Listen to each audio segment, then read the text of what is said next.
Hello students, welcome back with my new video. My name is Amir and I'm from Even Coaching. तो students कैसे आप सब? I hope बहुत ही अच्छे से हैं और अपने बोर्ड एग्जाम की प्रिपरेशन बहुत अच्छे से कर रहे हैं।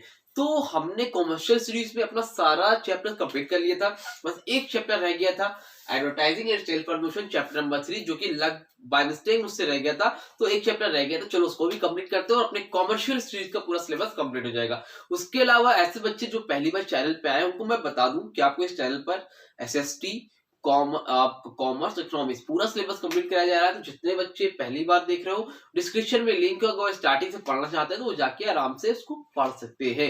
बाकी नोट्स वगैरह भी सब अपलोडेड है, आप जाके प्लेलिस्ट चेक करो, आपको नोट्स भी सारे मिल जाएंगे। अदरवाइज चलो स्टार्ट करते हैं और देखते हैं कि एडवर्टाइजिंग और सेल प्रमोशन में हमें क्या पढ़ना है। ठीक है, तो एडवर्टाइजिंग का मतलब क्या होता है? देखो, एडवर्टाइजमेंट सोचते हो हम लोग बिजनेस करते हैं, कोई भी बिजनेस करते हैं, कोई भी प्रोडक्ट वगैरह बनाते हैं, तो वहां पर हमें उसकी एडवर्टीजमेंट बहुत इंपॉर्टेंट पार्ट होता है। तो मार्केटिंग का ही पार्ट होता है एडवर्टीजमेंट। तो एडवर्टीजमेंट में क्या करना पड़ता है कि भाई हमें ऑडियंस को गेन करना है, तो किस तरह से अपनी सेल्स को बढ़ाएं, किस तरह से अपने प्रोडक्ट का प्रमोशन करें कि लोग अट्रैक्ट हो। मान लो ये तो प्रोडक्ट मार्केट में पहले से एलकॉस का मिल रहा है मार्कर, अगर मैं कोई अपना नया खुद का प्रोडक्ट लॉन्च कर देता हूं, ठीक है, मान लो उस प्रोडक्ट का नाम है एम, ठीक है, एम एम भाई अब नया प्रोडक्ट मैंने निकाल दिया, मान लो एम, ठीक है, तो एम मार्कर आ गया है मार्केट में।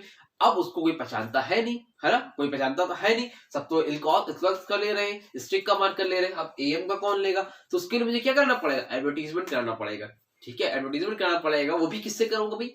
जाने माने जो चेहरे होते हैं ना, बड़े बड़े स्टार होते हैं, या फिर टीवी पे अगर इतना हाई बजट नहीं है, लोकल स्टार छोटे मोटे, अगर आपकी कंपनी बहुत बड़ी है, आप बड़े पैमाने पे काम कर रहे हो, तो शाहरुख खान, सलमान खान, आपके बड़े बड़े जितने एक्टर हैं, अक्षय कुमार, वरुण धवन, मतलब आपने देखा होगा कि जितने भी बड़े बड़े प्रोडक्ट है उसकी कोई ना कोई जो बड़े स्टार्स होते हैं वही उसकी ऐड करते हैं, चाहे हीरो हो चाहे हीरोइन हो, उन्हीं से ऐड कराई जाती है। क्यों?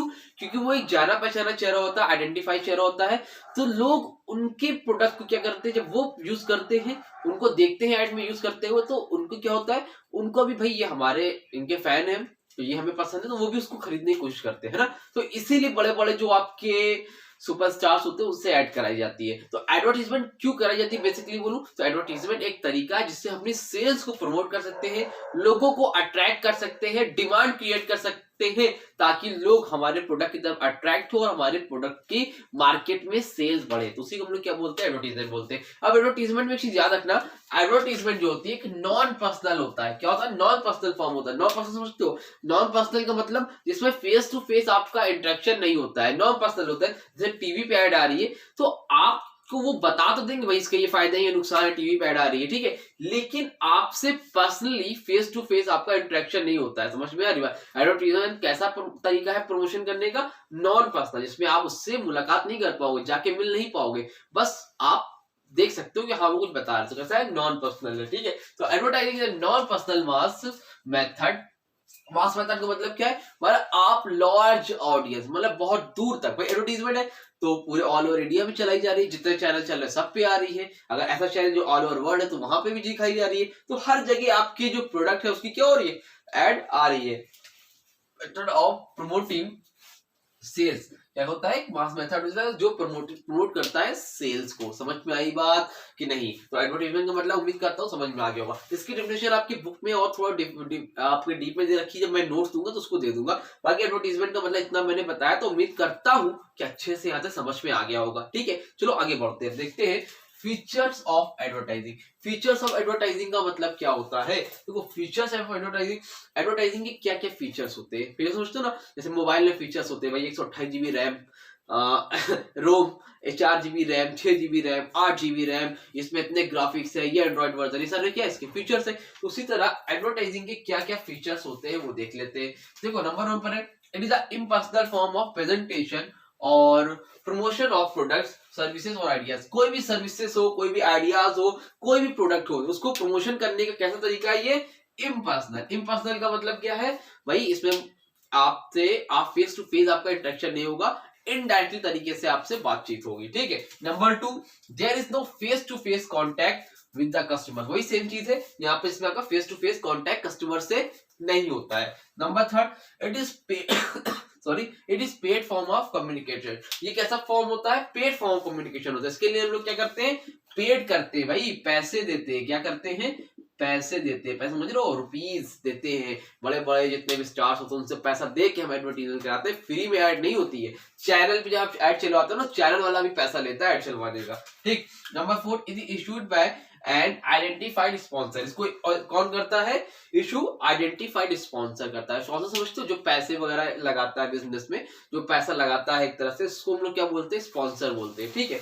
Number 5 it is a form of mass communication. Mass communication कैसा फॉर्म होता है? Mass communication. मास कम्युनिकेशन मतलब मास मतलब समझते हो? मास ऑडियंस मतलब बहुत दूर तक जो है कम्युनिकेट करता है। लोगों को मालूम चलता है भाई अच्छा ये प्रोडक्ट आया टीवी पे, समझ रहे हो? कोक की एड खाली यहाँ नहीं आ रही, ऑल ओवर वर्ल्ड आ रही। समझ में आ रही बात? तो हर जगह कोक इतना फेमस ब्रांड है कि हर जगह लोग भाई कोल्ड ड्रिंक पी रहे हैं कोक की। तो वो क्या है?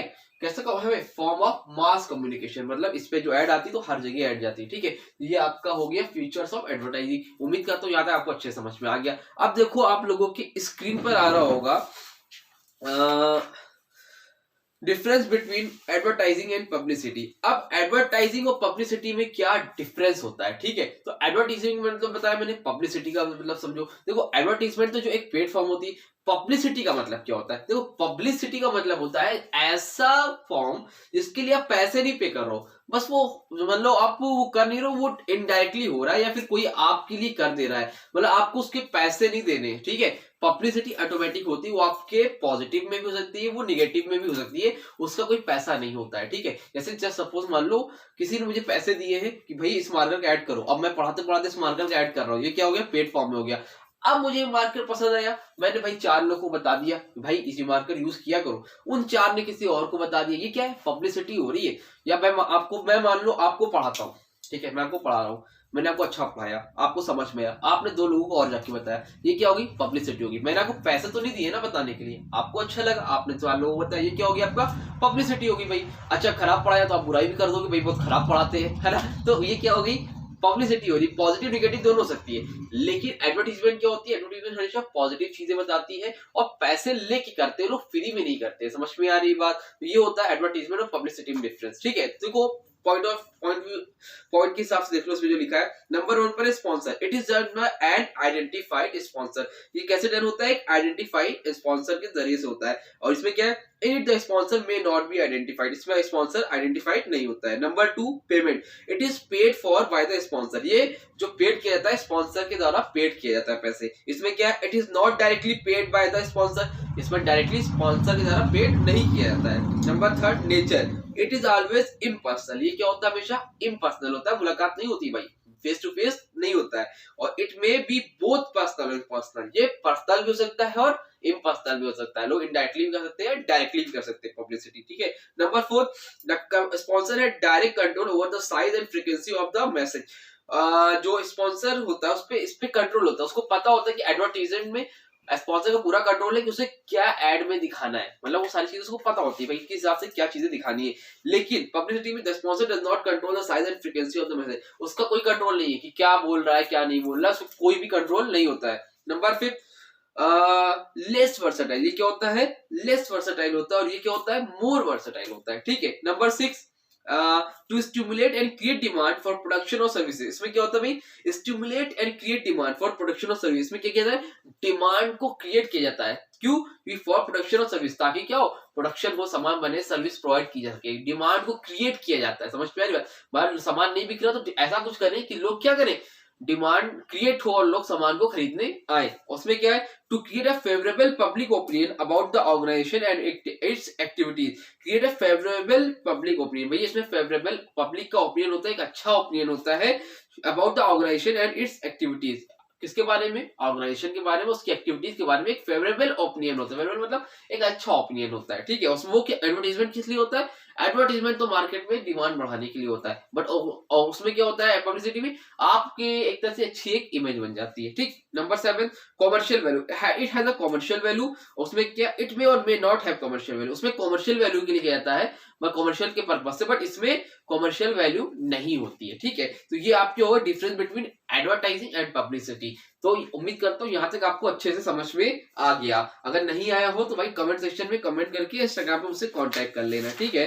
तो आगे क्या है जी, आगे आपका है मीनिंग ऑफ एडवर्टाइजिंग एजेंसी। तो अभी मैं नहीं बताऊंगा उसको, मैं उसको जो अपलोड करूंगा आपके नेक्स्ट पार्ट में, ठीक है। तो वीडियो को भी छोटा ही रखते हैं और ये पार्ट 1 था। उम्मीद करूंगा पार्ट 2 में पूरा चैप्टर कंप्लीट करा दूं। मुझे एक बेसिक इंट्रो देना था, कुछ चीजें थी जो मुझे बतानी थी, मैंने बता दिया। अब नेक्स्ट वीडियो में हम लोग इसके आगे का पार्ट जब अपलोड करेंगे उसमें सेल्स प्रमोशन, एडवर्टाइजिंग एजेंसी पूरा एक साथ कंप्लीट करके और चैप्टर को कंप्लीट कर देंगे। पार्ट 1 ये हो गया, पार्ट 2 में चैप्टर कंप्लीट हो जाएगा। उम्मीद करता हूँ यहाँ तक आपको समझ में आया होगा, कोई प्रॉब्लम नहीं होगी। अगर तब भी कोई प्रॉब्लम है तो कमेंट सेक्शन में कमेंट करके इंस्टाग्राम में मुझसे कांटेक्ट कर लो। जैसा होगा मैं तुरंत रिप्लाई करूंगा, जैसे और बच्चे करते हैं मैं उनका रिप्लाई जैसे मिलता है मौका रिप्लाई करता हूँ। दूसरी चीज यार, अब आप लोग सीरियस हो जाओ, ठीक है। बहुत इंपॉर्टेंट चीज है ये, अब आप लोग सीरियस हो जाओ। दिसंबर लग चुका है, अगर अब जनवरी फरवरी तो पेपर है, अगर अभी नहीं सीरियस होगे तो कब सीरियस होगे, है ना। तो सीरियस हो जाओ। मैं डायरेक्टली जल्दी बोलता नहीं हूँ ये सब बातें कि पढ़ो, लेकिन यार अब जब पढ़ रहे हो तो फिर पढ़ो, कायदे से पढ़ो और अच्छे मार्क्स से पास हो और एक अच्छे नंबर के साथ पास हो और दिखाओ कि हाँ, अपने पेरेंट्स को प्राउड फील कराओ और अच्छे से पढ़ो। उम्मीद करता हूँ कि बात को समझोगे और अच्छे से फोकस करोगे। चलो मिलेंगे अपनी न्यू वीडियो में। वीडियो अच्छी लगी तो वीडियो को लाइक करना, चैनल को शेयर करना और अपने दोस्तों को भी शेयर कर देना ताकि उनकी भी हेल्प हो सके, वो भी अच्छे से पढ़ाई कर सके। चलो मिलते हैं अपनी न्यू वीडियो में, तब तक के लिए थैंक यू सो मच।